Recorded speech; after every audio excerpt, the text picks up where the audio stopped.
Assalamualaikum warahmatullahi wabarakatuh. Perkenalkan, nama saya Nurli Faiz. Jabatan saya adalah analis bimbingan pelayanan dan konsultasi di UPT Asrama Haji Makassar.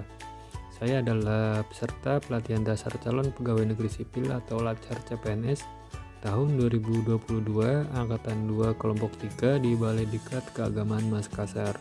Kali ini saya akan memaparkan tugas individu resume substansi kolaboratif. Apa itu kolaboratif? Kolaboratif merupakan nilai dasar yang harus dimiliki oleh CPNS. Sekat-sekat birokrasi yang mengungkung birokrasi pemerintah saat ini dapat dihilangkan. Calon ASN muda diharapkan nantinya menjadi agen perubahan yang dapat mewujudkan harapan tersebut. Kolaborasi pemerintahan menurut Irawan 2017 mengungkapkan bahwa collaborative governance sebagai sebuah proses yang melibatkan norma bersama dan interaksi saling menguntungkan antar aktor governance. Kode etik kolaboratif yang pertama, memberikan kesempatan kepada berbagai pihak untuk berkontribusi. Yang kedua, terbuka dalam bekerja sama dalam menghasilkan nilai tambah. Yang ketiga, menggerakkan pemanfaatan berbagai sumber daya untuk tujuan bersama. 6 kriteria penting untuk kolaborasi. Yang pertama, forum yang diprakarsai oleh lembaga publik atau lembaga.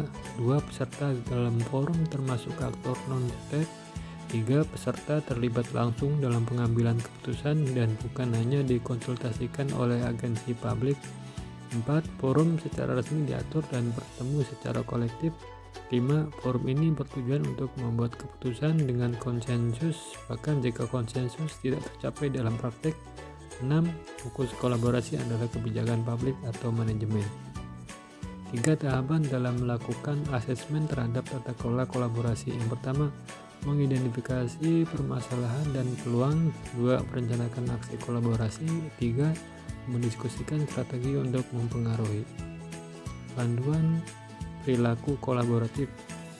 Organisasi yang memiliki kolaboratif kultur indikatornya sebagai berikut. 1, organisasi menganggap perubahan sebagai sesuatu yang alami dan perlu terjadi. 2, organisasi menganggap individu atau staf sebagai aset berharga dan membutuhkan upaya yang diperlukan untuk terus menghormati pekerjaan mereka. 3, organisasi memberikan perhatian yang adil bagi staf yang mau mencoba dan mengambil risiko yang wajar dalam menyelesaikan tugas mereka, bahkan ketika terjadi kesalahan. 4, pendapat yang berbeda didorong dan didukung dalam organisasi universal. Setiap kontribusi dan pendapat sangat dihargai. 5, masalah dalam organisasi dibahas transparan untuk menghindari konflik. 6, kolaborasi dan kerja tim antar divisi adalah didorong. 7, secara keseluruhan setiap divisi memiliki kesadaran terhadap kualitas pelayanan yang diberikan. Proses yang harus dilalui dalam menjalin kolaborasi.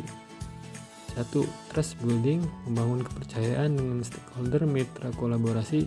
2, face-to-face dialog. 3, komitmen terhadap proses. 4, pemahaman bersama. Dan 5, menetapkan outcome antara. Kolaboratif dalam konteks organisasi pemerintahan. Pertama, kepercayaan. 2, pembagian kekuasaan. 3, gaya kepemimpinan. 4, strategi manajemen. 5, formalisasi pada pencapaian kolaborasi yang efisien, efektif antara entitas publik. Faktor yang dapat menghambat kolaborasi antar organisasi pemerintahan. Pertama, ketidakjelasan batasan masalah karena perbedaan pemahaman dalam kesepakatan kolaborasi. 2, dasar hukum kolaborasi juga tidak jelas. Demikian yang dapat saya sampaikan. Assalamualaikum warahmatullahi wabarakatuh. Terima kasih.